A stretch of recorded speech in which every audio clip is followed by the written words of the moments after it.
ہوتی ہے آسمان سے، سمجھ رہے ہیں؟ کبھی انسانوں کو سزا کے طور پر اور کبھی آزمائش ہو، سمجھ رہے بات؟ تو نازل ہوتی ہے تو ڈھانکنا چاہیے، رات میں ڈھانکنا، اور ڈھانکتے وقت کیا پڑھنا چاہیے؟ بسم اللہ۔ کوئی پوری چیز ڈھانکنے کو نہ ملے تو کم از کم جو ملے ڈھانک دو، چاہے آدھا پون پاؤ کچھ تو بھی ڈھک جائے، اس لیے کہ جب کوئی چیز ڈھکی ہوتی ہے تو بیماری نازل نہیں ہوتی، نازل ہوتی ہے اللہ کی طرف سے ہوتی ہے۔ یہ کیسے ہوتا ہے واللہ عالم، یہ غائب کا، لیکن حدیث میں آ گیا، ہم نے مان لیا۔ تو آپ کچھ بھی کرنا ہے، دروازہ بند کر رہے بسم اللہ، کھانا کھا رہے بسم اللہ، ہاں لائٹ بند کر رہے بسم اللہ، چراغ بجھا رہے بسم اللہ، کھانے پہ ڈھانپ رہے بسم اللہ، پانی پہ ڈھانک رہے بسم اللہ، آپ دیکھیں، اور بسم اللہ اور بسم اللہ تقریباً نبیوں کے تعلق سے آتا ہے، انہوں نے روزے رکھے ہیں، لیکن نماز کا تذکرہ سب پہ یاد رکھے۔ تو نماز بڑی امپورٹنٹ چیز یاد رکھیے، توحید ایک ایسی چیز ہے یاد رکھیے جو آدم علیہ السلام سے کر محمد صلی اللہ علیہ وسلم تک نہیں بدلی، یاد رکھیے، اور قیامت تک نہیں بدلیں گی۔ اس کے بعد مسائل بدلے ہیں، توحید اور عقیدہ کبھی نہیں بدلا ہے۔ تو نماز کو تھام لو، نماز کو پکڑ لو، اور اس کو اس طرح سے پکڑ لو اور تھام لو جیسے سانس لیتے ہیں، اس کے بغیر زندگی کا تصور نہیں ہے۔ تو ایک مسلمان کا اور ایک مسلم نوجوان کا بغیر نماز کا تصور نہیں، اس حد تک نماز کو تھام لو، نماز کو ادا کرو۔ صحابہ کے تعلق سے، تابعین کے تعلق سے اتنے واقعات آتے ہیں، کچھ صحابہ کی واقعات تھے، نماز میں اتنی لذت آتی ہے، ایسی نمازیں پڑھتے کہ جب بھی رات میں گزرو مسجد کے اطراف سے تو جیسے ایک ستون کھڑا ہوتا ہے نا، تو ویسے نمازوں کے لیے کھڑے ہوتے تھے۔ کالم ہوتا ہے نا ایک مسجد کا، جب بھی آؤ تو کالم عمارت کا ہلتا ہے کیا؟ جو بھی آپ ایک عمارت دیکھتے اس میں کالم ہوتا ہے بلڈنگ کا، جب بھی وہی کھڑا ہو دکھتا آپ کو، ہلتا نہیں ہے۔ ویسے کچھ لوگ تھے صحابہ اور تابعین جو اتنی نمازیں پڑھتے کہ جب بھی اور رات کسی وہیں کھڑے ہو، مطلب قیام کر رہے، رکوع کر رہے، سجود کر رہے، مطلب نوافل کا اضافہ کرتے تھے۔ میں تو فرض کی بات کر رہا ہوں ابھی کہ نمازوں کو تھام لو، فرض نمازوں کو ادا کرو، ان کے وقتوں پر ادا کرو، اور مسجد جا کے ادا کرو، با جماعت اس کو ادا کرو، اور یہ بات طے کر لو، یہ بات کو سمجھ لو کہ ایمان اور کفر میں فرق نماز ہے، ایمان اور کفر میں ڈفرینسیشن صرف نماز کرتی ہے، یاد رکھیے، سمجھ رہے؟ اگر نماز نہ ہوئی تو پھر کوئی فرق نہیں ایمان والے اور ایک جو ہے جو ایمان والا نہیں ہے، اس میں کوئی فرق نہیں، یاد رکھیے۔ وہ بھی باقی سارے اعمال کرتا ہے جو آپ کرتے ہیں، صدقات کرتا ہے، خیرات کرتا ہے، ہاں روزہ رکھتا ہے، اور کیا کچھ نہیں، ان کے بعد بھی تمام اچھائیاں، یاد رکھیں، لیکن نماز ڈفرنس کرتی ہے، یاد رکھیں۔ نبی اکرم صلی اللہ علیہ وسلم پہ نماز ابتدائی دور سے فرض تھی، صحابہ پہ نماز فرض نہ تھی، تو بھی آپ صحابہ جو ہے 2 وقت کی نمازیں پڑھتے تھے، سورج نکلنے سے پہلے پڑھتے تھے، سورج غروب ہونے کے بعد پڑھا کرتے تھے، یاد رکھیے، 2 رکعت کی شکل میں۔ کئی واقعات موجود ہے ابتدائی دور میں اللہ کے رسول پہ جو صحابہ ایمان لائے، کچھ نماز پڑھتے ہوئے پکڑے گئے، وہیں سے پتہ چلا کہ یہ محمد صلی اللہ علیہ وسلم کے طریقے پر ہے۔ تو گویا صحابہ تو نماز فرض نہ تھی جب سے پڑھ رہے تھے، جب فرض ہو گئی تو انہوں نے اس کو توبہ سمجھا اللہ کی طرف سے، اتنے خوش ہو گئے۔ آج ہم لوگ نماز کو بوجھ سمجھ رہے ہیں، یاد رکھیں، وہ اس لیے بوجھ سمجھ رہے کہ ہم نے اس کی اہمیت نہیں جانی، اس کا امپورٹنس نہیں سمجھا۔ آپ اندازہ لگاؤ کوئی انسان تم پر دن اور رات احسان کرے، تم اس کے احسان چکانے کو تم سے کہتا ہے کہ بس فلاں کام میرے لیے کر دیا کرو، تو کیا نہیں کرو گے؟ تو اللہ رب العزت کے انتھک احسان ہے، اور نماز پڑھنے سے اللہ کو کچھ فائدہ نہیں ہوتا ہے، یاد رکھیں، وہ ہم ہی ہے جس کو اس سے فائدہ ہوتا ہے۔ تو کیوں نہیں سمجھ رہے اس چیز کو؟ تو نماز پڑھنا ہے، ہر روز پڑھنا ہے، ہر روز میں کتنے وقت پڑھنا ہے؟ 5 وقت پڑھنا ہے، ان کی اوقات میں پڑھنا ہے، اور اس کے علاوہ جتنی پڑھ سکتے ہو نماز سے پہلے اور نماز کے بعد جو موقع دار جو سنن اور نوافل ہے وہ ادا کرنے کی کوشش کرنا، یاد رکھیں۔ اس قوم کی پہچان علامت ہو کہ یہ لوگ نماز پڑھتے ہیں، لوگوں میں امت مسلمہ مشہور ہو کہ یہ لوگ نماز پڑھتے، بھائی ان کے پاس اللہ کے سامنے عبادت کا ایک الگ طریقہ ہے، وہ نماز پڑھتے ہیں۔ پڑھنا رہیں گا تیار۔ اب اس کے بعد کوئی اگر فجر پڑھ رہا ہے تو فجر میں تو یہ آخری قاعدہ ہوگا، ایک ہی قاعدہ ہوتا ہے، لیکن اگر مغرب پڑھ رہا ہے تو اس کے 1 رکعت پڑھیں گے، عشاء پڑھ رہا ہے تو اس کے بعد 2 رکعت پڑھیں گے۔ لیکن چلو اب یہ رکعت سمجھ لو ہم نے فجر کی پڑھ رہے تھے، تو تحیات کے بعد کیا پڑھیں گے؟ درود ابراہیم۔ درود ابراہیم کون سنائیں گے؟ آپ سنائیں گے؟ ہم درود ابراہیم، اچھا درود ابراہیم کون سنائیں گے؟ آپ سنائیے۔ ہاں دیکھیے یہ تھا درود ابراہیم، یاد رکھیے یہ بہت امپورٹنٹ ہے۔ یہ کب پڑھیں گے آپ؟ جب 2 رکعت کی نماز پڑھ رہے اور وہ 2 رکعت آپ نے نماز ختم کرنا ہے، چاہے فجر کی فرض ہو یا کوئی نفل نماز 2 رکعت پڑھ رہے ہیں، تو اب آپ کو التحیات پڑھنا پڑے گا، اور اس کے بعد درود ابراہیم۔ اس کے بعد کیا پڑھتے ہیں؟ الحمدللہ ہم تمام مرد اور خواتین اس خطبہ جمعہ کے لیے جمع ہوئے ہیں۔ انشاءاللہ عزیز اس مختصر سے خطبے کے اندر ایک ہم نئی کڑی کی شروعات کریں گے، اور انشاءاللہ عزیز آنے والے جمعہ میں اللہ رب العزت نے موقع دیا تو اسی کو کنٹینیو کریں گے، اور ہمارا یہ سیریز ہوں گی یا ہمارا یہ خطبے ہوں گے انشاءاللہ عزیز وہ حرام کام یا وہ ناجائز کام جن کو معمولی سمجھ لیا گیا ہے، مطلب وہ کام جو روزمرہ کی زندگی میں ہوتے ہیں ہم سے، جس کو ہم نے معمول بنا لیا، لیکن شریعت اس کو حرام قرار دیتی، شریعت اس کو ناجائز قرار دیتی، شریعت اس کام کرنے سے منع کرتی ہے۔ اور زندگی کے انشاءاللہ 10 شعبوں میں 10 جو زندگی کے شعبے ہوتے ہیں، ان شعبوں میں کون کون سے وہ کام ہیں جو حرام ہیں، جن کو نہیں کرنا چاہیے، ناجائز ہے، نہیں کرنا چاہیے، وہ رکھنے کی کوشش کروں گا۔ یقیناً پوری باتیں تو ہر اس میں نہیں آئیں گی، کچھ اہم باتیں ان شعبوں سے، جیسا مثال کے طور پہ توحید کے معاملے میں، اتباع سنت کے معاملے میں، تجارت کے معاملے میں، عام طور سے جو معاملات ایک دوسرے سے اس معاملے کے اندر ہوتا ہے، شادی بیاہ کے معاملے کے اندر، اور ایسے ہم انشاءاللہ اس الگ الگ پارٹس دیکھیں گے کہ وہ کام جو شریعت نے حرام قرار دیا، ناجائز قرار دیا، منع کیا، یا پھر جس کو ہم کہیں گے وہ मना है लेकिन हम फिर भी उसको करते हैं, तो वो हराम काम जिनको मामूली समझ लिया गया है, जो मोस्ट कॉमन है, वो रखने की इंशाल्लाह जिस दिन जुमा खुतबा में मैं जो है कोशिश करूंगा। अब आइए, सबसे पहली चीज तो आज हमारे सोसाइटी और समाज में हम देखते हैं कि लोगों को लाइल्मी की वजह से अभी तकरीबन हर चीज का ताल्लुक जहालत से है, याद रखिए, लाइल्मी से है। लोगों को दीन और शरीयत का इल्म नहीं है, जिसके नतीजे में हलाल को हराम और हराम को हलाल समझा जा रहा है। मतलब इस हद तक चीजें जा चुकी है कि जिसको कहेंगे मुस्बत मनफी हो चुका है, मनफी मुस्बत हो चुका है, मतलब पॉजिटिव नेगेटिव हो चुका है, नेगेटिव पॉजिटिव। मतलब समाज में बुराई को ऐसे कबूल कर लिया, ऐसे पी गए कि जो हराम है वो हलाल नजर आने लगे। बल्कि ऐसा लगता है ये वे ऑफ लाइफ है, जिंदगी जीने का ये तरीका है, अगर इस पे नहीं चलेंगे तो कैसे जिएंगे जिंदगी। सवाल जैसा मिसाल के तौर पे एक ताजिर से सवाल किया जाए कि भाई आप सूद क्यों लेते, तो कहता फिर चलेगा कैसा बिजनेस। लॉजिकल क्वेश्चन है, चलेगा कैसा फिर, सही बात। तो मतलब सवाल ही आता है, और झूठ बोलना हराम है, लेकिन फिर माल बिकेगा कैसा झूठ बोले बगैर, कैसे हो सकता है ये। मतलब हराम को जीने का तरीका बना लिया गया है। बल्कि सवाल किया जा रहा है अगर ऐसा नहीं तो फिर क्या।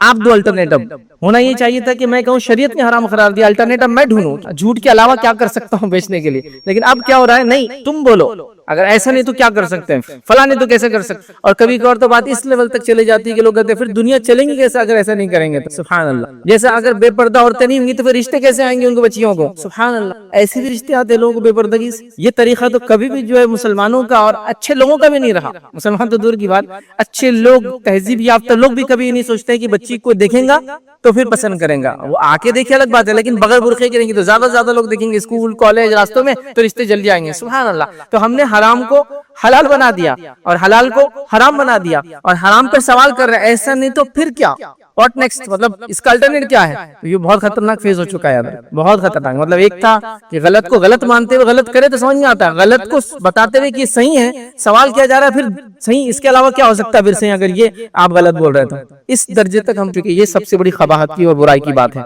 इसी तरह याद रखिए आज समाज में हराम को जिंदगी जीने का तरीका समझा जा रहा है, नाजायज चीजों को जिंदगी जीने का तरीका समझा जा रहा है। कुछ मिसालें बहरहाल मैंने अपने इसमें दे दी याद रखिए। इसी तरह लोग हराम क्यों करते हैं, क्या वजह होती है कि हराम करने की, या शरीयत ने जिसको मना किया उनकी कुछ अहम वजूहात में से 2-3 वजह जो मुझे पता चली। पहली ये कि जहालत, लोगों को इल्म नहीं कि हलाल क्या हराम क्या है, तो इस वजह से शायद वो कर लेते होंगे। दूसरी वजह ये है कि चलता है, जीने का तरीका है, सब कर रहे हैं तो चलता है फिर, तो ये भी एक मामला है, ये भी एक वजह हराम करने की। तीसरी वजह हराम करने की है कि हाँ हराम तो हराम है, गलत भी है, थोड़े दिन जहन्नुम जाएंगे, दुनिया की भी आयश होगी हराम करके, आखिरत में थोड़े दिन जहन्नुम में जाएंगे, फिर जन्नत चले जाएंगे। यहूदियों का ये अकीदा था। यहूदियों को जब इस्लाम के बारे में बताया गया तो क्या कहते थे मुसलमानों से, हम चंद रोज जहन्नुम में जलेंगे फिर निकल के चले जाएंगे। मतलब जो हम गुनाह करते, हरामकारी करते, अंबियाओं को कत्ल किया, उनका खून बहाया, उनको झुटलाया, चंद रोज जहन्नुम भुगतेंगे और चले जाएंगे। अल्लाह रब्बुल इज्जत ने कुरान के अंदर फरमाया और कहा जहन्नुम की हिफाजत के लिए 19 फरिश्तों को मुंतखब किया है। यहूदी इसका माना जानते थे, क्या है 19 फरिश्तों क्यों मुंतखब, तो वो कहते थे हम तो समझे ना, मतलब हम जहन्नुम में जाएंगे भी तो चंद दिन और जलेंगे आ भी जाएंगे। तो कुछ मुसलमानों का भी अकीदा है थोड़े दिन जहन्नुम में जलेंगे हराम कर ले तो इससे ज्यादा क्या, लेकिन दुनिया की भी ऐश, आखिरत की भी ऐश। देखो यहाँ हराम को हलाल करके ऐश कर ली, थोड़े दिन जहन्नुम में चले गए, उसका बदला मिल गया, अब जन्नत में चले जाएंगे। तो ये गलत फहमी भी शायद वजह होती है। तो ये 2-3 गलत फहमियां मुझे नजर आई, शायद इन वजूहात के बुनियाद पर हराम को हलाल और हलाल को हराम के दर्जे तक समझने लग गए। याद रखिए। इसी तरह याद रखिए ये अल्लाह रब्बुल इज्जत का फजल और जूद और करम है कि उसने हलाल क्या और हराम बता दिया। और हराम याद रखिए इसमें नुकसान है, इसलिए इसको हराम करार दिया गया। मतलब हराम को ऐसी चीज नहीं कि आपको फायदा दे रही है और उसको मना किया गया। हराम आपको नुकसान देता है, लेकिन आप ये सोच सकते हैं टेम्पररी तो फायदा होता है इससे, जैसे कि नशा कर लूं तो टेम्पररी बड़ा मजा आता है आर्जी तौर से, समझ रहे आप। लेकिन उसका प्रॉब्लम क्या मालूम आपको, आप थोड़ा पियेंगे मजा आएगा, फिर मजा चले जाएगा, फिर ज्यादा पियेंगे फिर मजा आएगा, फिर मजा चले जाएगा, फिर ज्यादा पियेंगे फिर मजा आएगा, फिर मजा चले जाएगा। तो हराम की लज्जत एक हद के बाद खत्म हो जाती है, फिर मरी जाएंगे, उससे ज्यादा पियेंगे तो पॉइजन हो जाएगा। नशा की एक हद रहती है, लेकिन हलाल की लज्जत ही अलग है, वो लिमिटलेस होती है, उसकी कोई लिमिट नहीं होती। ये बात भी आप समझ। तो हराम चीजें ऑलरेडी नुकसानदेह, इसलिए शरीयत ने कहा कि उसको मत करो। तो देखिए डबल फायदा, एक हमारे लिए नुकसानदेह भी है, दूसरा अल्लाह का हुक्म मान रहे बोल के डबल फायदा उठा रहे। अल्लाह की इताअत करने का भी फायदा, नुकसानदेह चीजों से बचने का फायदा। जुआ हराम है, क्यों हराम है, इंसान सब कुछ लुटा देता है, जान माल इज्जत आबरू जायदाद जमीन मुल्क सल्तनत भी बच्चे सब कुछ सब चला जाता है, तो इसलिए हराम करार दिया। अब थोड़ी लज्जत तो आती है, लेकिन जुआ में पैसे हारने और जीतने में इंसान को लज्जत नहीं आती है, उसको खेलने में लज्जत आती है। एक्चुअली उसकी पूरी स्टडी है बहरहाल, जुए के ऊपर पूरा मेरा एक लेक्चर है, उसको कभी देखिए बहरहाल। तो आप देखिए इसको कि अल्लाह ताला ने जो हराम करार दिया वो एक्चुअली हमारे बेनिफिट के लिए, हमारे फायदे के लिए भी, इसको भी हमको समझना जरूरी याद रखिए। अल्लाह रब्बुल इज्जत ने कुरान के अंदर फरमाया, और कहा सूरह बकरा सूरह नंबर 2 आयत नंबर 187 में उसका एक हिस्सा अल्लाह फरमाता और कहता है वतिल्का हुदूदुल्लाहि फला तक़रबूहा, कि अल्लाह की हदें हैं, इसके करीब मत जाना।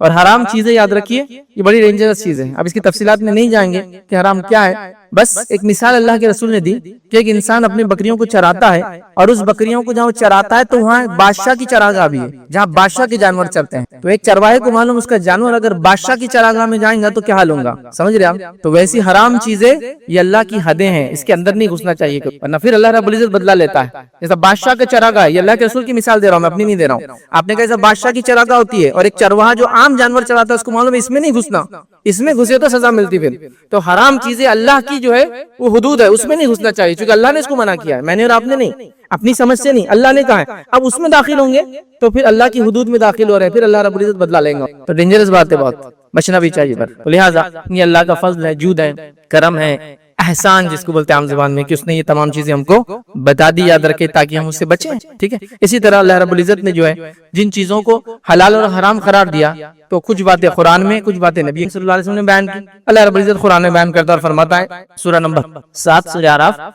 और उसकी आयत नंबर 157 में अल्लाह फरमाता और कहता है वयुहिल्लु लहुमुत तय्यिबात वयुहर्रिमु अलैहिमुल खबाइस, कि नबी अकरम सल्लल्लाहु अलैहि वसल्लम जो भेजे गए लोगों की तरफ, उनके मिशन में जो एक काम करते हैं वो काम ये करते हैं कि तय्यिबात को उन पर हलाल करते हैं, पाकीज़ा चीजों को उन पर हलाल करते हैं, वयुहर्रिमु अलैहिमुल खबाइस, और उन पर नापाक चीजों को, गंदी चीजों को, पलीत चीजों को, बेकार की चीजों को हराम करार देते हैं। तो ये आयत भी ये बता रही है कि हलाल चीजें तय्यब है और हराम चीजें खबाइस है, नापाक है, गंदी है, बुरी है। तो लिहाजा हमको जो हराम से रोका गया वो हमारे ही फायदे के लिए, इस बात को हम ज़हनशीन कर ले और कभी भी हराम की तरफ जाने की कोशिश हम ना करें। याद रखें, ये बड़ी अहम चीज है, याद रखें, ये बड़ी अहम चीज, और इसको समझने की जरूरत है। याद रखें, इसको जब नहीं समझते तो सारे मसाइल और प्रॉब्लम चालू होते हैं। आइए, नबी अकरम सल्लल्लाहु अलैहि वसल्लम ने इस बात को एक हदीस के अंदर इस तरह से फरमाया और यूं कहा, याद रखें, हदीस के अंदर कि एक इंसान, एक रास्ता है, सीधा रास्ता है, उस रास्ते के दोनों जानिब जो है दरवाजे हैं, मतलब एक शहरा है, बड़ा रास्ता है, उस दोनों जानिब दरवाजे हैं, उन दरवाजों के ऊपर पर्दे लगे हुए हैं, उन दरवाजों के ऊपर पर्दे लगे हुए हैं। और जब इंसान जो है, एक आदमी जो सामने दरवाजा है उस रास्ते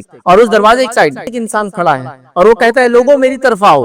एक आदमी जब पर्दे को हटाने की कोशिश करता है तो कहता है इंसान उस पर्दे को मत हटाना, अगर तूने उसको हटाया तो उसमें से तू गुजर जाएगा। फिर नबी अकरम सल्लल्लाहु अलैहि वसल्लम ने इसका पूरा माना समझाया। जो शहरा है वो सिराते मुस्तकीम, जो सीधा रास्ता है जिसपे गेट दरवाजा है वो सिराते मुस्तकीम है। याद रखें, वो जो ऊपर से शख्स आवाज दे रहा है लोगों मेरी तरफ आओ, वो कुरान है जो लोगों को हिदायत की तरफ सिराते मुस्तकीम की तरफ बुलाता है। जो रास्ते के दोनों तरफ दरवाजे, लेफ्ट एंड राइट साइड, ये अल्लाह की हराम करदा चीजें हैं। मतलब रास्ते के अंदर दरवाजे जिसमें जा सकता है आदमी, लेकिन हराम करदा चीजें, उस पर अल्लाह ने पर्दे भी डाल दिए हैं कि मत देखो उसके तरफ, मत जाओ, मतलब बता दिए गए। जब इंसान सीधे चलते चलते उस रास्ते उस पर्दे को हटाना चाहता है तो जो शख्स आवाज देता है इंसान उसको खोलना मत उस पर्दे को, वरना तो उसमें से गुजर जाएगा। एक मोमिन का दिल है वो जो गवाही देता है कि ये हराम है मत करो, ये हराम मत करो, लेकिन आदमी उसको दबाता है और फिर मार देता है उसको, फिर शुरू कर देता है हराम करना। देखिए, हराम जब शुरू करता है ना तो बहुत मलामत होती है थोड़े दिन, लेकिन बाद में खत्म हो जाती है। तो बहरहाल उसका दिल उसको मलामत करता है, गलत है मत करो, गलत है, लेकिन आदमी दिलासा देता, रेफरेंसेस ढूंढता, दलाइल निकाल ही लेता अपनी बात को साबित करने के लिए। बहरहाल तो ये एक मिसाल दी गई, कुरान कैसे बुलाता है हिदायत की तरफ और हराम चीजें कैसी है जो सिराते मुस्तकीम पे है और वो रखी गई है, उस पे पर्दे हैं, इसमें जाना नहीं चाहिए। बहरहाल इसी तरह याद रखिए हराम हलाल के ताल्लुक से अल्लाह रब्बुल इज्जत के फजला उसने हमको बता दिया ताकि अपनी नफ्सों को हम बचा ले। याद रखिए, इसी तरह याद रखिए हमें चाहिए कि हराम चीज को छोड़ कर, याद रखिए, और वो बहुत कम है, ये बात भी बड़ी खास है। हराम चीजें बहुत ज्यादा नहीं है, क्या बोलेंगे वो लिमिटलेस हराम है, चंद चीजें हलाल है, नहीं, तकरीबन चीजें हलाल है, चंद चीजें हराम है। ये बड़ी खुसूसियत याद रखिए। देखिए, तिजारत में सब कुछ हलाल है, सिर्फ सूद हराम है। खाने पीने में सब कुछ हलाल है सिवाय मुर्दार, गैरुल्लाह का नाम जिस पे लिया गया, मुर्दार, सुअर का गोश्त और खून, ये हराम है, बाकी सब हलाल। देखिए कितना आसान है। वजू हमेशा रहता है, इंसान अगर कर ले तो चंद चीजों से टूटता है, वो बता दी गई। तो क्या हराम है बता दिया गया, मतलब ऐसा नहीं कि हर चीज हराम हराम हराम हराम हराम, एक आध हलाल नहीं, हलाल हलाल हलाल हलाल, उसमें एक आध चीज हराम है, बहुत कलील चीजें हैं, थोड़ी चीजें हराम है। देखिए ना, सिर्फ सूद हराम है तिजारत में, बाकी सब हलाल है। अब क्या सब चीजें आपको इजाजत दी जा रही, सिर्फ कहा सूद पे मत करो, कितनी बड़ी बात है। खाने में 4 चीजें मना की गई, बाकी सब खा सकते हो तुम, हाँ पसंद नहीं है तो मत खाओ, एक अलग बात है। अब कोई सवाल करेंगे जाम खाना हलाल है हराम है, उसकी कोई दलील की जरूरत नहीं, चारों में से है क्या, गैरुल्लाह के नाम पे लिया गई चीजों में से है क्या, सुअर का गोश्त है क्या, वो हाँ 4 चीजें बस मना की गई, बस उसमें नहीं है तो फिर हलाल है। ہے نا. تو یہ بڑی اہم چیز ہے. تو حرام بہت حلال تقریباً ہر چیز حلال ہے اس کے. تو اس بات کو بھی سمجھے. تو یہ اللہ کا بڑا فضل ہے یاد رکھ. اب ہم کو اس کو سمجھنے کی ضرورت. اب اللہ نے حلال اور حرام کیوں رکھا؟ کوئی سوال کر سکتا ہے, نوجوان ہے, لاجیکل کوشچن پوچھتے ہیں نوجوان, پوچھنا چاہیے, اچھی بات ہے. تو حرام کیوں کیا, اس حکمتیں بتائی جاتی ہے. تو پہلی حکمت یہ کہ اللہ اس سے آزمانا چاہتا ہے, آپ کو ٹیسٹ لینا چاہتا ہے. ٹھیک ہے, رکتے ہوئے نہیں رکتے ہو, سنتے ہوئے نہیں سنتے ہو. دوسرا امتحان ہے جنتی اور جہنمیوں کے بیچ میں جو اللہ لینا چاہتا ہے کہ کون بندے جو سن کے آتے ہیں اور کون بندے جو نہیں سن کر آتے ہیں. تو یہ امتحان ہے جنتی اور جہنمیوں. تیسری وجہ جو بتائی گئی یہ مومن اور منافق کا فرق. مومن تو اللہ اور اس کے رسول کی بات چاہے سمجھ میں ہو نہ سمجھ میں عمل کر لیتا ہے. منافق کا ایسا رہتا ہے کہ اس نے تو راستہ نکالنا ہی ہے, سوال کر کے چونکہ اس کو کرنا نہیں ہے. تو مومن اور منافق کا فرق. اسی طرح جو چوتھی وجہ جو بتائی جاتی ہے وہ یہ ہے حلال میں فائدے ہیں, حرام میں نقصان ہے. تو اللہ لوگوں کو بچانا چاہتا ہے نقصان سے اور دینا چاہتا ہے فائدے. حرام میں نقصان ہے, حلال میں فائدے ہیں. تو اللہ فائدے دینا چاہتا ہے, مومنوں کو نقصان سے بچانا چاہتا ہے. شراب پینے والی قومیں برباد ہو گئی ہیں, جوا کھیلنے والے ملک کے ملک برباد ہو چکے ہیں, زنا کرنے والے ملک برباد ہو چکے ہیں. بچے پیدا نہیں ہوتے ان کے پاس. اب ان کو آبادیوں کے لیے وہ ہمارے ایسے ملکوں کو کہہ رہے بھائی بھیجو لوگوں کو, ہر سال ہم کو 2-5 لاکھ لوگوں کی ضرورت ہے. سنتے ہیں نا آپ, اسپین ہے, اٹلی ہے, کینیڈا ہے, ہر سال ان کو 2 سے 3 لاکھ لوگوں کی ضرورت. چونکہ مرد مرتے جا رہے ہیں, نئے لوگ بچے پیدا کرتے نہیں. چونکہ یہ حرام کی دین ہے. زنا کی وجہ سے کسی کو پتا نہیں کون کس کی اولاد ہے, لہٰذا کو پیدا کرنا نہیں چاہتا ہے, بچے پیدا ہی نہیں ہوتے. اور نکاح کی برکات دیکھیے, آپ کو معلوم ہے آپ کی اولاد کون ہے, وراثت صحیح جگہ جانے والی ہے, سارے مسائل صحیح ہیں. فائدے بھی ہے نا, ملک برباد ہو رہے دیکھو نا, جوئے کی وجہ سے, زنا کی وجہ سے, سود کی وجہ سے دیکھو تو. اور جو لوگ یہ نہیں کرتے پھل رہے اور پھول رہے, ٹھیک ہے, ان کی ترقی زیادہ نظر نہیں آتی ہے. لیکن پھگے کے جیسا کوئی ترقی ہو جس کو پن مارتے پڑ جائے تو کیا ترقی ہے نا. تو سمجھو اس بات.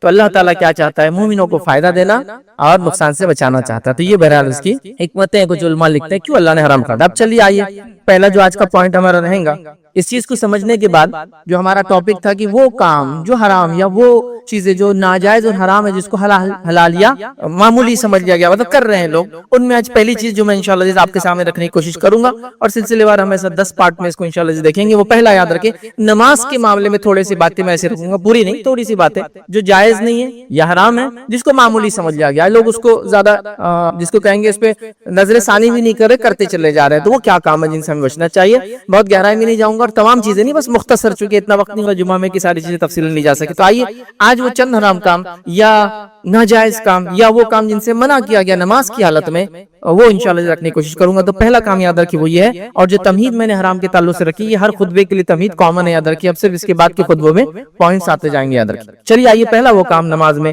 جو جائز نہیں ہے, یہ جو حرام ہے, یہ جو منع ہے, جو ہم کرتے ہیں جس سے بچنا چاہیے, وہ یاد رکھیں. نماز میں عدم اطمینان رکھنا, مطلب نماز کو اطمینان سے نہیں پڑھنا, بے چینی کے ساتھ کنٹینیوس حرکات اور سکنات, کنٹینیوس سمجھنا, بال سیدھے کیے جا رہے ہیں, ٹوپی جمائی جا رہی ہے, رومال سیدھا کیا جا رہا ہے, سوپ کو کھینچا جا رہا ہے, بلیزر سیدھا کیا جا رہا ہے, چشمے کو سیٹ, دیکھیں کنٹینیوس کچھ لوگ نماز میں عدم اطمینان میں رہتے ہیں. کنٹینیوس نماز میں جو خشوع اور خضوع وہ چھوڑ کر عدم اطمینان نہیں ہوتا, اطمینان کے خلاف کام کرتے ہیں یا کبھی جلد بازی کرتے ہیں. مطلب اطمینان سے نماز نہ پڑھتے, اسپیڈلی نماز پڑھی جا رہی ہے, اتنی زیادہ اسپیڈ سے کہ جس کی کوئی انتہا نہیں, یاد رکھیں, جس کی کوئی انتہا نہیں. اتنی کہ مطلب نمازوں کی جو پوسچرز ہوتے ہیں, نمازوں میں جو چیزیں آپ کرتے ہیں اس کے اندر ضروری ہے کہ آپ کی ہڈیاں سکون میں آ جائے, اتنی دیر کھڑے ہونا چاہیے. جیسے کہ آپ اگر قیام میں کھڑے تو اتنی دیر کھڑے ہو کہ ریڑھ کی ہڈی سکون میں آ جائے, اور اس کو سکون میں آنے کو ٹائم لگتا ہے. جب اٹھتے ہیں تو سیدھے ہوتے من کے اس آرام سے سورہ فاتحہ پڑھیں گے, زمین سورہ ملائیں گے, پھر رکوع کرے, اتنی دیر رکوع کرے کہ ریڑھ کی ہڈی پھر سکون میں آ جائے, وہاں بس جھکا اور اٹھا,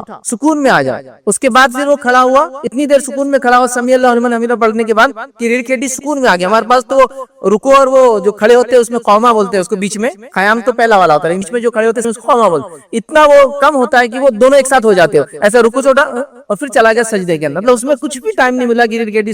اب جو نماز امام بیچارہ ایسی پڑھا رہا ہے تو نماز ظاہر سی بات ہے وہ 10 منٹ سے کم میں تو نہیں ہونے والی ہے. تو لوگ بول رہے امام صاحب بہت ہو جا رہا نا, پیچھے بوڑھے لوگ ہیں نا, کیسے کریں گے. بوڑھے لوگ 40-40 منٹ ایکسرسائز کر رہے ہیں, آج کل ڈاکٹر بولے اتنا تو کم از کم کرو, تو 10 منٹ نماز میں نہیں کھڑے ہو سکیں گے. عجیب و غریب لاجک ہے اس کے پیچھے, ریزننگ ہے, نہیں ایسا نہیں ہوتا, چھوٹے بچے بھاگ جائیں گے, نافلا ہوں گے, یہ ہوں گے. تو اتنا شارٹ کر دیا گیا کہ 4 رکعات equal to 6 منٹس, 4 رکعت 6 منٹ میں ہو جانا چاہیے. اگر 6 منٹ سے زیادہ امام جا رہے ہیں تو ان کو نکالنے کی تیاری ہو جانا چاہیے, سیکنڈ امام لانا چاہیے جو اب 6 منٹ کے اندر پڑھائے, اور ہو رہا ہے 1.5 منٹ کے کیلکولیشن کے حساب سے چل رہا ہے معاملہ. پہلی 2 رکعتوں کو تھوڑا سا لمبا کر دو, بعد کی 2 تو 1 منٹ میں صرف فاتحہ. 6 منٹ میں نماز ہو کے سلام کر لو, تو اس کے بعد 1 منٹ کی دعا ہے اور مسجد سے باہر نکل کے پورا وضو کے ساتھ طہارت ملا بھی لے تو 12 منٹ میں انسان باہر ہے مسجد سے. چلو الحمدللہ یہ اچھے امام صاحب ہیں اور ان کو پتا ہے مسائل کیا ہے لوگوں کتنے بزنس وغیرہ ہم لوگ کتنے پریشان ہیں نا کمانے یہ وغیرہ, لیکن دینے والی ذات تو وہی ہے نا جس کے سامنے کھڑے ہیں. اگر وہاں اگر صحیح سے کھڑا ہو جائے تو وہ خود برکت دے دیں گے ان تمام چیزوں میں جس کے لیے میں بھاگ رہا ہوں نکل کے. میں یہ بھی نہیں کہہ رہا ہوں کہ آپ گھر مسجد جائے تو 1.5 گھنٹہ اندر چلے جائیے اور وہیں رہے ایک نماز کے لیے, بٹ کچھ تو ہونا چاہیے. تو عدم اطمینان. نبی اکرم صلی اللہ علیہ وسلم نے ایک شخص کو دیکھا وہ نماز پڑھ رہا تھا اور بہت اسپیڈیلی نماز پڑھ رہا تھا. تو آپ نے کیا کہا معلوم سے تیری نماز نہیں ہوئی. نے کہا اچھا. پھر اس نے اور 2 رکعت پڑھی. اس کے بعد پھر آیا کہا تیری نماز نہیں ہوئی. پھر گیا 2 رکعت پڑھا. پھر آیا کہا تیری نماز نہیں ہوئی. تو کہا اللہ کے رسول اس سے اچھی نماز نہیں آتی مجھے, مطلب میں اب اس سے زیادہ اچھی نہیں پڑھ پاتا. پھر آپ نے کہا جب تو قیام میں کھڑا ہو سورہ فاتحہ پڑھ, جو قرآن تجھے یاد ہو پڑھ. پھر جب تو رکوع کر تو رکوع اتنی دیر کر, اللہ کی تسبیح بیان کر کہ ریڑھ کی ہڈیاں سکون میں آ جائے, ترتیب میں آ جائے. تو اس کے بعد کھڑا ہو, اس کے بعد اتنی دیر کھڑا ہو کہ ریڑھ کی ہڈی سکون میں آ جائے. اس کے بعد تو سجدہ کر, اتنی دیر سجدہ کر کہ ریڑھ سکون میں آ جائے, مطلب سمجھے ہڈی الائن ہو جائے, آدمی ریلیکس ہو جائے. پھر اس کے بعد اتنی دیر بیٹھ دونوں سجدوں کے بیچ میں کہ ریڑھ کی ہڈی سکون آ جائے. پھر اس کے بعد دوسرا سجدہ کر, اتنی دیر سجدہ کر کہ ریڑھ سکون میں آ جائے. ایسے ہی تو پوری نماز کو دوہرا. پھر تو آپ نے کیا کہتے تیری نماز ہی نہیں ہوئی. 3 بار پڑھا اس نے 6 رکعت کا, نماز نہیں ہوئی چونکہ وہ تیزی سے پڑھ رہا تھا. تو اب نماز کو اطمینان سے پڑھنا چاہیے. مجبوری یہاں ہے, حالات ایک الگ چیز ہے, ایکسیپشنل ہمیشہ ہوتا ہے, مطلب اس کو بولتے ہیں نا مستثنا کیسز ہمیشہ ہوتے ہیں, وہ چھوڑ دیں آپ. لیکن عام حالت میں تو کوشش کریں اطمینان ہو. اطمینان کا ہرگز یہ معنی نہیں ہے کہ لوگوں کو پریشان کر دے آپ, وہ بھی نہیں, لیکن اطمینان کا معنی یہ ہے کہ بس ریڑھ سکون میں آ جائے ہمارے پاس. اس کو سکون میں بھی نہیں آتا. آپ سجدوں کے بیچ میں تو کھٹ کھٹ مطلب ایسا آپ اس کو کاؤنٹ کریں تو سیکنڈز کے اندر جا رہے سجدوں کے, کھڑا ہو سجدہ اللہ اکبر, دوسرا سجدہ اللہ اکبر, تو اتنا کم اطمینان ہونا چاہیے. حالانکہ سجدوں کے درمیان بھی نبی اکرم صلی اللہ علیہ وسلم تسبیحات کرتے تھے. کئی موقع ملا تو دیکھیں گے وہ تسبیحات جو ہم نمازوں میں نہیں کرتے بالکل بھی چھوڑ چکے ہیں, یاد رکھیں, جو اللہ کے رسول بہت سارے مقامات پہ کرتے تھے. تو عدم اطمینان نہیں ہو, اطمینان کے ساتھ نماز پڑھے, یہ کام کرنا چاہیے, ورنہ ایسی نماز نہیں ہوتی, یاد رکھیں. اور یہ ہم چیزوں کو ہم نے اس کو جائز سمجھ لیا, ہر کوئی ایسی ہی نماز پڑھا. دوسری چیز یاد رکھیں, نماز میں کثرت سے حرکتیں کرنا. عدم اطمینان میں اسپیڈلی پڑھنا, تیز پڑھنا, کثرت سے حرکتیں کرنا, یاد رکھیں, یہ بھی بنا یاد رکھیں. اللہ رب العزت قرآن میں فرماتا ہے اور کہتا ہے سورہ بقرہ سورہ نمبر 2 آیت نمبر 238, اس کا ایک حصہ اللہ فرماتا ہے وَقُومُوا لِلَّهِ قَانِتِينَ, اور اللہ کے سامنے ادب سے کھڑے رہا کرو, اور اللہ کے سامنے ادب سے کھڑے رہا کرو, یاد رکھیے. ٹھیک ہے, تو ہمیں چاہیے کہ اللہ کے ساتھ ادب سے کھڑے رہنا چاہیے. لیکن بہت زیادہ لوگ کثرت سے حرکتیں کرتے ہیں, جیسی کئی مثالیں, کپڑوں کو سیدھی کرنا, بالوں کو بار بار جمانا, چیزوں کو سیدھا کرنے کی کوشش کرنا, یا اگر کوئی چیز اوڑھی اور پہنی ہے تو اس کو سیٹ کرنا, ہر رکعت کے اندر جمایا جا رہا ہے, سیٹ کیا جا رہا ہے اس کو. اس کے علاوہ خام و خواہ کہ جب کبھی عام دنوں میں کھجلی نہیں ہوتی, اس کی نمازوں میں آپ دیکھیں عدم اطمینان, وہ کثرت سے کوئی حرکت کرتا ہے جو نماز کا حصہ نہیں ہے, جو خام و خواہ ہو رہی. ہاں, داڑھی کا خلال لے, اس میں انگلیاں ڈالتے رہتے ہیں بلکہ کچھ لوگ تو پورا ڈال کے اس کو سیٹ بھی کر لیتے پوری نماز کے اندر, داڑھی, بال, کپڑے. اور یہ غیر شعوری طور سے, مطلب وہ ہو سکتا کانشیس نہیں کرتے, اپنے اس کو بولیں گے ہوش میں نہیں, لیکن وہ ایک آدمی کیفیت میں کھڑا ہے تو اب اس کو عادت ہوگی کہ رکعت باندھے تو بس شروع ہو جائے, بس رکعت باندھتے ہی سب چیزیں شروع ہوتی ہے. حالانکہ عام حالت میں کبھی وہ کسی کلائنٹ کے سامنے بزنس پہ ایسا یوں نہیں کریں, ہاں کیا ہونا اب تو نہیں کریں گے. لیکن نماز میں آتے ہی دیکھیے عدم اطمینان, اور اس کی مختلف حرکتیں, مطلب جس کو میں گنوا بھی نہیں سکتا, نیچے سے اوپر تک, چھوٹی سے بڑی تک, ایکسٹرا حرکتیں, کچھ مطلب اتنی زیادہ ایکسٹرا حرکتیں کہ وہ پارٹ ہی نہیں نماز کا, لیکن اتنا زیادہ کیا جاتا ہے کہ نماز کا پارٹ نظر آتی ہے. دیکھیے اب کرتا پاجامہ پہنا ہو, جب بھی رکوع سے اٹھتا ہوں وہ پارٹ ہے, مطلب وہ اس کو یاد بھی نہیں رکھنا, اس کو سیدھا کرنا ہے, وہ اس کا حصہ نہیں ہے نماز کا. کبھی ہو جاتا ہے, اب کٹک جاتا ہے, ریگولرلی وہ عادت بن جاتی ہے. پھر ایک ٹائم آتا ہے وہ آپ اس کو سوچتے بھی نہیں اور کرنے لگ جاتے, مطلب وہ بغیر سوچے سمجھے ذہن عادی ہو جاتا ہے. کرتے کو سیدھا کیا, مطلب اتنا زیادہ اس کے اندر اٹھتے ہی ہاتھ ڈالا جا رہا ہے بالوں کے اندر. ٹھیک ہے, آپ بال جمائیں, بالوں کو باندھ لے, نہیں تو صحابہ کے تعلق سے آتا ہے بالوں کو سر پہ نہیں باندھنا چاہیے, سر پہ باندھ کے نماز نہیں ہوتی بالوں کو. کسی کے بال بڑے پیچھے باندھ دے, پھر وہ باندھ لے, کچھ لگا لے اس کو پیچھے کرنے کے لیے. ٹھیک ہے, بڑے بال ہے تو مرد بھی کر سکتے ہیں, خواتین کو تو کرنا ہی آتا ہے کہ سامنے نہیں آتا, کیونکہ پھر وہ آدمی پیچھے کرتا ہے اس کو اٹھتے وقت, تو وہ سب کرے نا, تو وہ ایک عادت ہو جاتی ہے. تو ان چیزوں کا آپ خیال رکھیے کہ ایسا نہیں ہونا چاہیے. میں سوچ کے کر رہا ہوں کہ یہ سب ایکسٹرا آرڈنری کثرت سے حرکت نہیں, چونکہ اللہ کے سامنے جب کھڑے ہوتے ہیں ہم تو اطمینان کے ساتھ کھڑے ہونا چاہیے. یاد رکھیے, ابو داؤد کی روایت ہے, جب صحابہ نماز پڑھتے تو مسجد نبوی مٹی کی تھی, مٹی نہیں, عرب میں جو ریت ہوتی ہے, تو کیا ہوتا تھا جب سجدے کرتے تو وہ ریت لگ جاتی تھی. تو نبی اکرم صلی اللہ علیہ وسلم نے کہا کہ تم بار بار یہ صاف مت کیا کرو پیشانی کو. ہاں, ایک آدھ بار کنکر وغیرہ لگ گیا تو صاف کرو. ابو داؤد کی روایت میں ایسا کیا ہوتا تھا, جب رکوع سجدے میں جا کے اٹھے صاف کرے, پھر سجدے میں جا کے اٹھے صاف. حالانکہ ریت میں جو ریت چپکتی ہے وہ چپتی نہیں, یاد رکھیں. لیکن آپ نے فرمایا اگر چبھے کرے کوئی چیز تو ہٹا لو, لیکن ایسا کنٹینیوس پروسیس نہیں کہ ہر بار سجدہ کیے مٹی کو ہٹایا, پھر سجدہ کیے, پھر مٹی को हटाया, फिर खड़े फिर नहीं करना चाहिए। तो अल्लाह ने फरमाया मिट्टी वगैरह सुधार जो है अगर बहुत जरूरी हो तो कंकर वगैरह तो सुधार लो, वरना उसको सुधारने की या साफ करने की जरूरत नहीं है, क्योंकि एक्स्ट्रा हरकत है, इसकी नमाज में जरूरत नहीं है। तो जैसे आप नमाज पढ़ रहे हैं, कहीं धूल मिट्टी अगर आप नमाज पढ़ रहे हैं उसको बार बार होता है, धूल मिट्टी को लोग रुकू से सजदों में भी उठते हैं और साफ करते हैं। नमाज में क्या साफ करना, नमाज पढ़ लो उसका साफ करो करना है, ठीक है। तो रेत वगैरह को इस तरह से साफ करने से नबी अकरम सल्लल्लाहु अलैहि वसल्लम ने मना किया है, चूंकि ये इत्मीनान के खिलाफ है। एक ऐसा अमल है जो नमाज का हिस्सा नहीं है। हाँ, नमाज को सुधारने में कोई अमल आप करते हैं जो कि एक्स्ट्रा भी हो नमाज से तो भी चलेगा। जैसे कि एक आदमी बहुत सेहतमंद, तो जिसको उठना मुश्किल होता है नमाज में रुकू में से, तो वो क्या करता है, सजदे में से जब उठता है तो पैर को आगे रख के उठता है। हालांकि हम दोनों पैर को एक साथ उठा होता है, लेकिन सेहत ज्यादा है तो एक पैर आगे रखेगा, फिर खड़ा होगा, फिर पैर को पीछे लेगा, फिर खड़ा हो जाएगा, ये जायज है। रीजन, ये नमाज को सही करने के लिए बेचारा कर रहा है। एक आदमी उसके हाथ को कुछ मार वगैरह लगा है, वो उठता नहीं है, तो नमाज में उठने के बाद हाथ को पकड़ कर इधर लाकर फिर यूं करता है, ये भी जायज है, ये एक्स्ट्रा हरकत नहीं है, क्योंकि नमाज को सुधारने के लिए कर रहा है बेचारा, क्योंकि उसके हाथ का मसला है, उसकी सेहत का मसला है, तो ये एक अलग बात है। लेकिन हम खामखा कर रहे हैं, ना कोई सेहत का मसला है, ना कोई नमाज का मसला है, ना कोई वो नमाज को सुधारने के लिए हरकत हो रही है, कसरत से हरकतें करते हैं, ये मना याद रखिए, इससे रोका गया याद रखिए। इसी तरह याद रखिए, तीसरी चीज याद रखिए, नमाज में जो जायज नहीं हम मामूली समझते हुए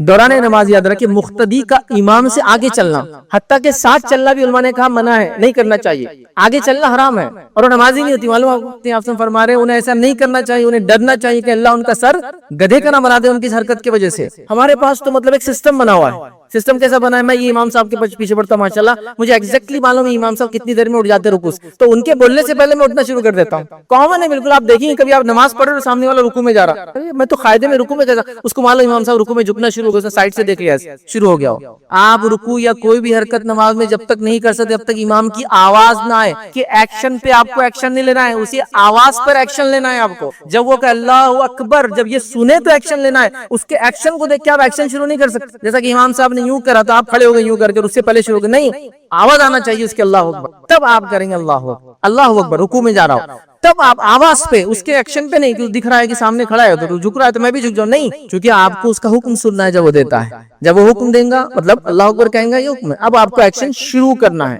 हमारे पास इमाम से सबकत ले जाते लोग, भाई आप सलाम में देख लीजिए लोगों को, क्योंकि सलाम में इसलिए देख लीजिए कह रहा हूं क्योंकि आपको दिखता भी, आप यूं रहते हैं अस्सलाम वालेकुम रहमतुल्लाह और उसका सलाम मुंह इधर रहता, आप तो पहला सलाम कर रहे हैं और अब इमाम दूसरे की तरफ जा रहा है और वो आपकी तरफ बाजू वाला देख रहा है, आपको तो जाहिर सी बात है यहाँ दिख भी जाता है, इसलिए बोला देख लीजिए नमाज में, क्योंकि आपका चेहरा उसकी तरफ है, उसका चेहरा आपकी तरफ, मतलब वो इतना एडवांस चल रहा है कि आपका भी सीधा सलाम हुआ तो उसका उल्टा भी होगा, वो आपकी तरफ देख रहा है और आप परेशान की क्या कर रहा है आदमी, आगे चल रहा है। सबकत, इमाम के साथ चलना मना, इमाम से आगे जाना हराम, और ये जो आदमी दो है आप देखिए कॉमन है, ये बिल्कुल इतना आम है ये जिसकी कोई इंतहा नहीं। कुछ लोगों को ये एक समझ का वो होता है कि तकबीर उला में मिलने का माना ये कि इमाम को देखते रहना, तकबीर उला जैसा उसने क्या उठा लेना पुनः उसने, ये तकबीर उला मिलना, ये माना नहीं। तकबीर उला मिलने से माना इमाम आके खड़े हो जाए, वो का अल्लाह अकबर कर ले, फिर आपका अल्लाह अकबर मान, क्योंकि वो 40 दिन तकबीर उला से अगर नमाज पढ़ी जाए, यकीनन उस हदीस के फजाइल है, हदीस में अल्फाज है जो शख्स 40 दिन तक इमाम के पीछे तकबीर उला से नमाज पढ़े अल्लाह उसको निफाक से बरी कर देता है, नहीं रिवायत, लेकिन उसका ये माना नहीं। लेकिन वो ऐसा कि इमाम हाथ उठाते आप भी हाथ उठा खड़े हो जाओ उसके पीछे, उसका जैसे यूं कर आप भी यूं कर, अल्लाह अकबर नहीं, मैं समझ, ये कॉमन है। उससे आगे जाना, रुकू में उससे पहले जाना, सुजूद में उससे पहले जाना, सलाम में उससे आगे सबकत कर देना,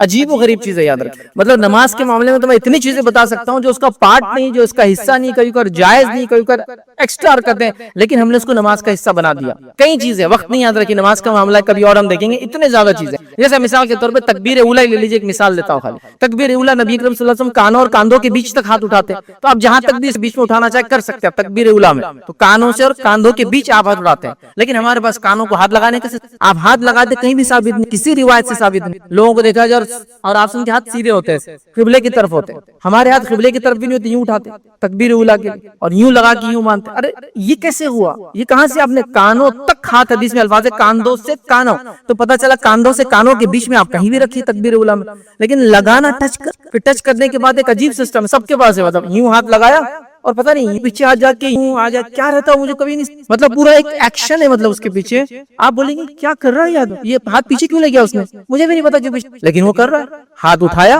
हाथ बांधना था आपको, पीछे ले जाना क्या था, ये मुझे भी नहीं समझ में आया, लेकिन वो किया जा रहा है, यूं किया यूं किया, मतलब वो इतने दफा हाथ बांधने के बाद हाथों को एकदम मतलब सही हो गए, क्या उसको पूरा चेक किया जा रहा है। नमाज एक ऐसी इबादत है, कोई एक्रोबैट नहीं हो, मतलब कोई एक्सरसाइज नहीं हो, उसको आपने हाथ उठाया, आपने हाथ लगे, लेकिन फिर यूं जाके वो क्या रहता मुझे, नमाज का भी सलाम का भी सेम हाल है, सलाम करना है तो अस्सलाम इधर हो गया, इधर हो गया, इमाम के पीछे करना है, लेकिन सलाम के साथ साथ जो एक्स्ट्रा अमल है वो पता नहीं फूकते हुए जाता है, इधर से उधर फूकते हुए जाता है, उधर से इधर। ये फूकने का सिस्टम भी साबित नहीं, कहीं सुन्नत में नहीं आता कि अल्लाह के रसूल नमाज में फूकते थे सलाम के टाइम पे। देखा आपने लोग, कुछ लोगों को तो मैंने यहाँ तक देखा ऐसा खींचते हैं इसको, पूरा फूकते हैं, और फिर एक ऐड, ये फूकना कैसे ऐड हुआ, कहाँ से आया, ये पूरा अमल है, ये कैसे आपने साबित किया? दम करना है आपको तो नमाज के बाद दम कीजिए अपने आप को, लेकिन नमाज को दम कर रहे हैं अपने आप पर, और लोग कर रहे हैं, कोई उनको रोकने वाला नहीं, कोई उनको बोलने वाला। रकातों में खड़े हो रहे हैं, अल्लाह के रसूल सल्लल्लाहु अलैहि वसल्लम फरमाते हैं कि रकातों में जब सफ में जब खड़े हो नमाज के लिए, तो ऐसे खड़े रहो जैसे फरिश्ते अपनी सफे बनाते हैं। फरिश्ते अपनी सफे कैसे बनाते हैं? कांधों से कांधा और कदम से कदम लगाते हैं। क्योंकि आपने एक रिवायत फरमाया, जब तुम कदमों के बीच में जगह रखते हो तो मैंने शैतान को जो है मेमने की शक्ल में, मतलब बकरी या भेड़ के बच्चे की शक्ल में तुम्हारे बीच में आते हुए देखा है मैंने। उसको नहीं आने देना चाहिए, तो सफों को कंप्लीट करना चाहिए, कदम से कदम, कांधे से हाँ, बस एक सिस्टम में आके झुकते हैं लोग और 4 उंगल पता नहीं बनाते हैं ऐसी, और फिर खड़े हो जाता है। कदम कैसे लगे एक दूसरे के 4 उंगल? मैं उन लोगों को भी गलत कह रहा हूँ जो इतना पैर फैला देते हैं कि 2 लोग अकेले की जगह खड़े हो जाते हैं, तो उसमें कांधा कैसे मिलेगा? कदम तो मिल जाएंगे आप, है ना?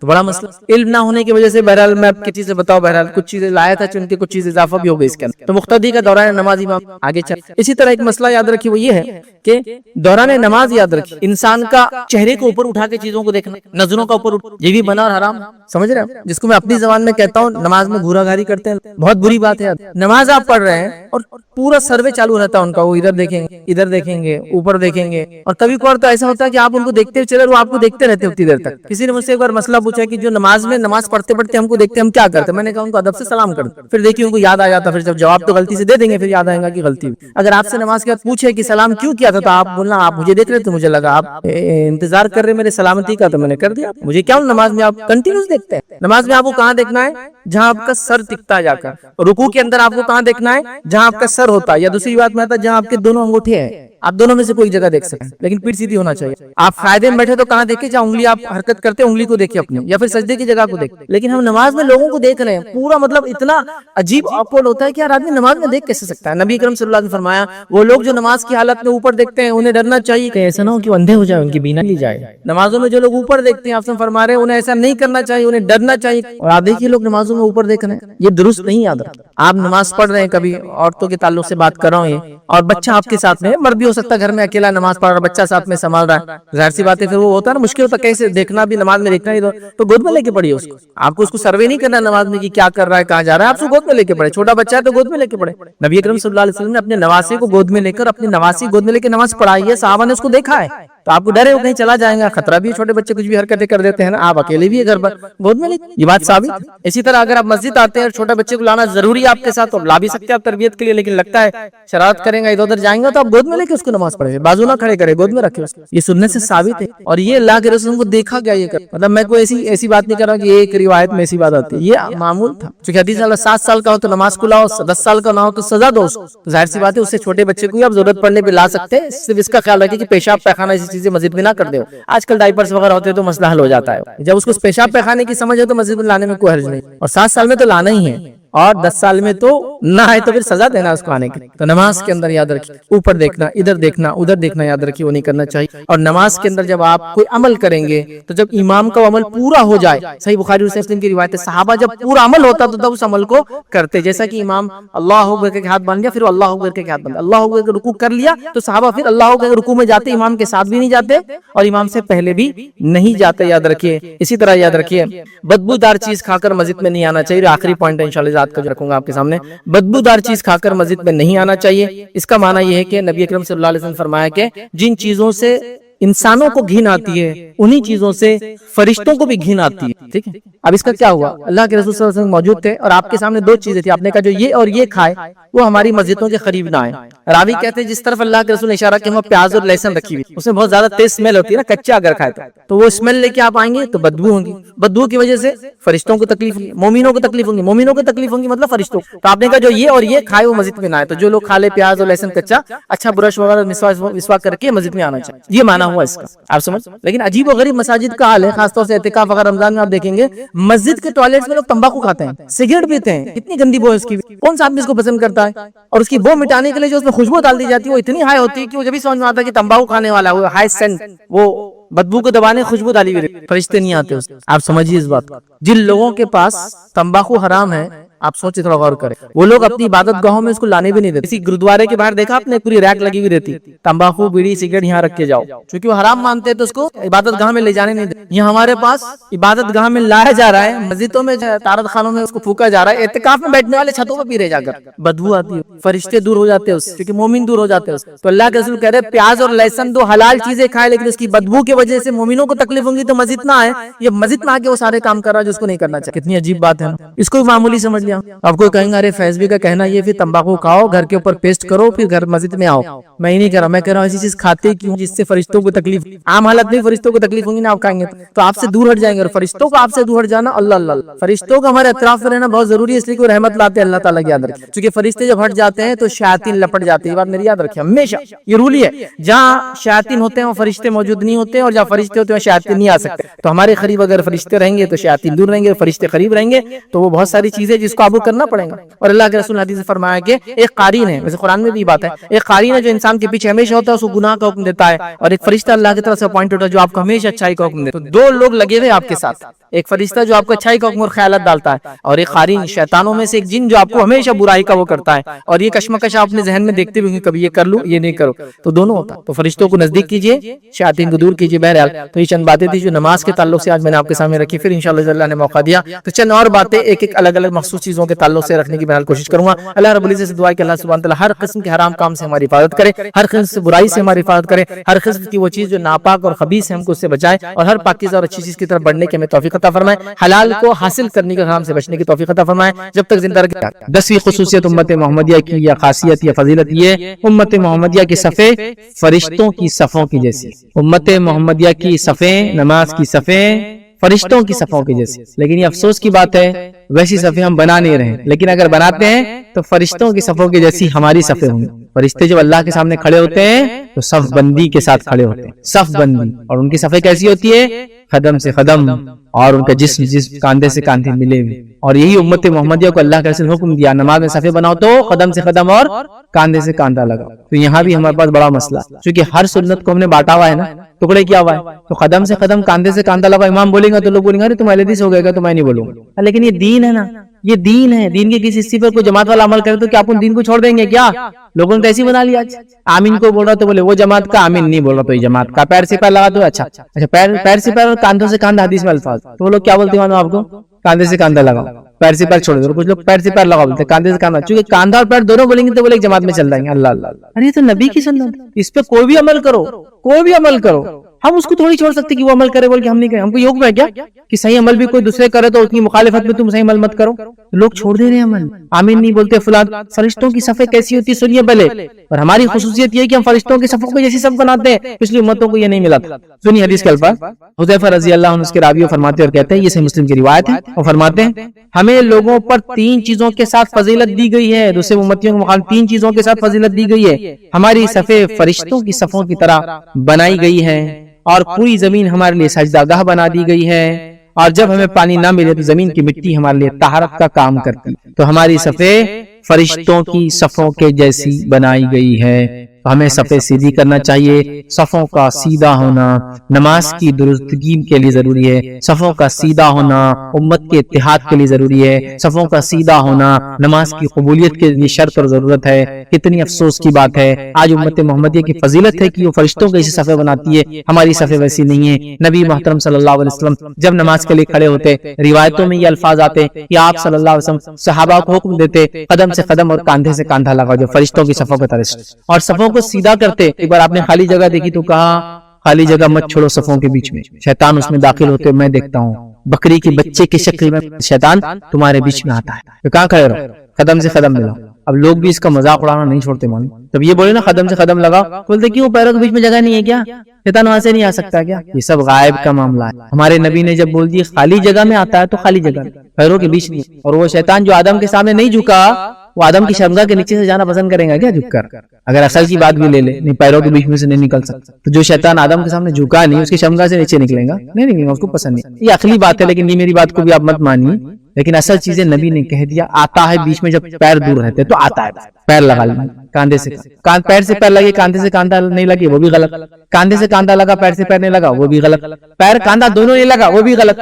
ہماری صفائی تو ایسی ہوتی ہے نا، پیر اتنے کھول دیا کہ کاندھا نہیں لگ رہا، کاندھے اتنے چٹکا لیے پیر کو، کسی نے بول دیا 4 انگل رکھنا والے پیر، جھک جھک کے لوگ 4 انگل گنتے. اب ایک آدمی 1 کنٹل کا 4 انگل پہ کھڑا رہے گا تو کیسا نماز میں کھڑا رہے گا بتائیے، اس کے سائز کے حساب سے نہیں ہو سکتا. قدم سے قدم اور کاندھے سے کاندھا. تو آپ نے کہا 2 کے بیچ میں جگہ ہوں گی، شیطان کو میں بکری کے بچے کی شکل. ایک بار آپ نے ایک صحابی کو دیکھا نماز میں کھڑے تھے اور آپ کا چیسٹ آگے تھا نماز، تو آپ نے کہا اس کو اندر رکھو. آپ دیکھتے تھے نا آپ کی عادت ہے اندر کرو، اس لیے کیا تم چاہتے ہو امت مسلمہ میں اختلاف پیدا ہو؟ صفوں کا آگے پیچھے ہونا، ٹیڑھا میڑا ہونا، گیپ والا ہونا امت مسلمہ میں اختلاف کی وجہ. اور فرشتوں کی صفوں کی خصوصیت پیک ہوتی ہے، ایک لگ کے کھڑے ہوتے ویسا کھڑا ہونا، یہ ہماری. آئیے چلیے آگے بڑھتے ہیں. چھٹی حدیث وقت کی اہمیت بتانے والی ہم دیکھتے ہیں، جامع ترمذی کی روایت ہے اور یہ روایت عبداللہ رضی اللہ عنہ فرماتے اور کہتے ہیں کہ روایت ہے کہ بے شک ایک دیہاتی نے کہا اے اللہ کے رسول لوگوں میں سب سے بہتر کون ہے؟ ایک دیہاتی نے سوال کیا اللہ کے رسول صلی اللہ علیہ وسلم لوگوں میں سب سے بہتر کون ہے؟ فرمایا جس کی عمر لمبی ہو اور اس کے عمل اچھے ہو. سب سے اچھا انسان جس کی عمر لمبی ہو اور جس کے اعمال اچھے ہو. تو لمبی عمر کی دعا کیجئے اچھے اعمال کے ساتھ، کبھی بھی کنڈیشنل رکھیے اس دعا کو، اے اللہ مجھے لمبی عمر دے نیک اعمال کے ساتھ. جس کی عمر لمبی ہو وہ لوگوں میں بہتر ہے جس نے لمبی عمر کے ساتھ نیکی زیادہ کی ہو. اسی روایت میں ایک دوسری روایت آتی جامع ترمذی کی دوسری روایت ہے، اس میں الفاظ ہے اور آپ سے پوچھا گیا کہ لوگوں میں سب سے برا کون ہے؟ تو فرمایا آپ نے جس کی عمر لمبی ہو اور اس کے عمل برے ہو. لیکن یہ روایت میں اتنے الفاظ ہے، ایک دوسری روایت اس کے بعد آتی. تو دونوں روایت کو ملا لے تو کیا بات پتہ چلی؟ لوگوں میں اچھا انسان وہ ہے جس کی عمر لمبی ہو، اعمال نیک ہو، اور لوگوں میں برا انسان وہ جس کی عمر لمبی ہو، اعمال برے ہو. تو لمبی عمر تو ہونا چاہیے اچھے اعمال کے ساتھ، ورنہ لمبی عمر کا کیا فائدہ؟ لوگوں نے چھوٹی چھوٹی عمریں پائی، بڑے بڑے کارنامے انجام دیے، انبیاءوں کے زبانی جنت کی بشارتیں سنی چھوٹی چھوٹی عمروں میں، کم کم عمروں میں. تو مسئلہ وہ نہیں ہے، لیکن اگر نیکی کے ساتھ عمر لمبی مل جائے اوہو، اور انسان اس میں نیکیاں کرے اوہو. اور یہ واقعہ ہوا نا نبی اکرم صلی اللہ علیہ وسلم کا زمانہ ہے. ایک صحابی خواب دیکھتے ہیں، خواب میں دیکھتے ہیں کہ ایک صحابی شہید ہوئے اور ایک صحابی بیماری سے مرے. ایک صحابی شہادت ہوئی، ایک صحابی بیماری سے انتقال کر گئے، طبعی موت جس کو بولتے ہیں نیچرل ڈیتھ، اور ایک کی شہادت والی موت. لیکن شہادت والی موت جن کی ہوئی وہ 1 سال پہلے شہید ہوئے اور جس کی طبعی انتقال ہوا وہ 1 سال بعد ہوا. خواب دیکھتے ہیں کہ جنت میں جس کی طبعی انتقال و موت ہوئی وہ پہلے جا رہے ہیں، شہید بعد میں جا رہے ہیں. کہا اللہ کے رسول صلی اللہ علیہ وسلم نے خواب دیکھا، بڑا تعجب ہو رہا ہے کہ ایک شخص شہید ہوا 1 سال پہلے جنت میں بعد میں جا رہے ہیں، اور ایک صحابی طبعی موت مرے حالانکہ شہید کا بڑا درجہ ہے وہ جنت میں پہلے جا رہے ہیں. تو نبی اکرم صلی اللہ علیہ وسلم فرمایا اس میں کیا تعجب کی بات ہے؟ مطلب جو پہلے جنت میں جا رہے شہید نہیں ہو کے بھی اس میں کیا تعجب کی بات ہے؟ کہا 1 سال زیادہ جیا تو 1 سال نمازیں بھی تو زیادہ پڑھی، 1 سال رمضان بھی تو زیادہ ملے، 1 سال نیکی کرنے کا موقع بھی تو زیادہ ملا ان کو شہید کے مقابلے میں. اس لیے لمبی عمر زیادہ نیکی والا خیر ہے. شہید سے بھی پہلے جا رہے جنت. صحابی کا خواب تھا، نبی کی تصدیق ہے، لیکن کیوں نہیں؟ کیا تعجب کی بات ہے؟ ایک رمضان زیادہ پایا، نمازیں زیادہ ملی سال بھر کی، تو اس میں کیا تعجب کیا تھا جنت میں پہلے گئے؟ تو لمبی عمر نیکیاں زیادہ بہت فضیلت والا آدمی، لمبی عمر معصیت والی زندگی بدترین انسان. میں اور آپ اپنی زندگیوں کو موازنہ کر لیں، کیسی زندگی گزار رہے ہیں، یہ وقت جو ملا ہے ٹائم کیسا پاس کر. اگر ہم خیر انسانیت کے لیے اچھے انسان ہیں، نیکیاں کرتے تو بھلا ہے، ورنہ کہ ایسا تو نہیں ہے لوگ خود ہماری موت کی دعائیں کر رہے ہیں کہ یہ شر پسند دنیا سے چلا جائے، اس کا اللہ وقت ختم کرتا ہے نا، یہ میرا پڑوسی اتنی تکلیف اللہ فلاں ہو جائے، یہ گناہگار انسان پورے معاشرے اور سماج کو اللہ اس کو اٹھا لے. ایسا تو نہیں ہو رہا ہے نا. لمبی زندگی نیکی کے ساتھ ملے تو خیر انسان، لمبی زندگی گناہوں کے ساتھ ملے کہ بدترین انسان ہے. ہماری زندگی ہم جانچ لیں.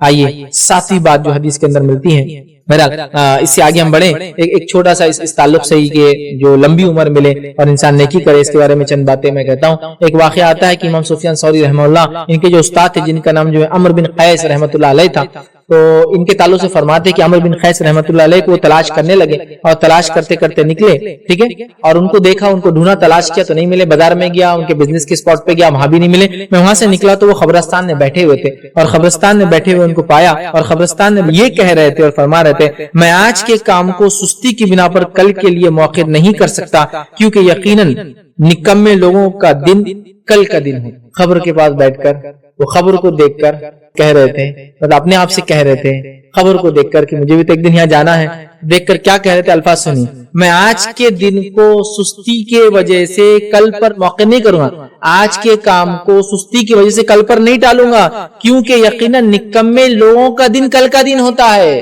जो निकम्मे होते हैं। मोमिन के लिए आज का दिन ही सब कुछ है। तो खबर वालों को देखकर क्यों कह रहे थे? इसलिए कि वो कह रहे थे कि मौत आना है, तो लिहाजा अपने आप को सुधार ले मेरी नफ्स, कल पर ना टाल किसी काम को, सब आज कर। ये माना है। खबर वालों को कोसरे नहीं थे, खबर को देखकर बोलना, अपने आप को रिफ्लेक्ट कर रहे थे कि इनके साथ जीवो तो मेरे साथ भी मौत आ जाएंगी, कल पे मैं काम नहीं टाल सकता। वक्त का सही इस्तेमाल इसी को बोलते हैं। आज हमारा काम मामला क्या है, हर चीज कल देख लेंगे इंशाल्लाह, अभी तो जिंदगी पड़ी यार, क्या पीछे लगे तुम, ये फलां है ना। वक्त सही इस्तेमाल कीजिए। सुस्ती काहली असलाफ को पसंद नहीं, वो इसको गजब मानते थे अल्लाह का, जो सुस्ती और काहली इंसान करे और बातों को कल पर टाले। ठीक है। इसी तरह जुनैद बगदादी रहमतुल्लाह अलैह के ताल्लुक से कौल बड़ा मशहूर है। वो कौल ये है, वो कहा करते थे, 3 बातें उस कौल में। पहला, अगर तुम अपना दिन ऐसे काम में नहीं गुजार सकते जो तेरे हक में है, तो फिर ऐसे काम में मत गुजार जो तेरे खिलाफ है। दूसरा फरमाया करते थे, अगर तुम नेक लोगों की सोबत नहीं अपनाते तो बुरे लोगों के पास भी मत बैठा करो। और फरमाया करते तीसरा कौल, अगर अपने माल को अल्लाह की रजा में खर्च नहीं कर सकते तो ऐसे कामों में भी मत खर्च करो जिसमें खर्च करने से अल्लाह ताला नाराज होता है।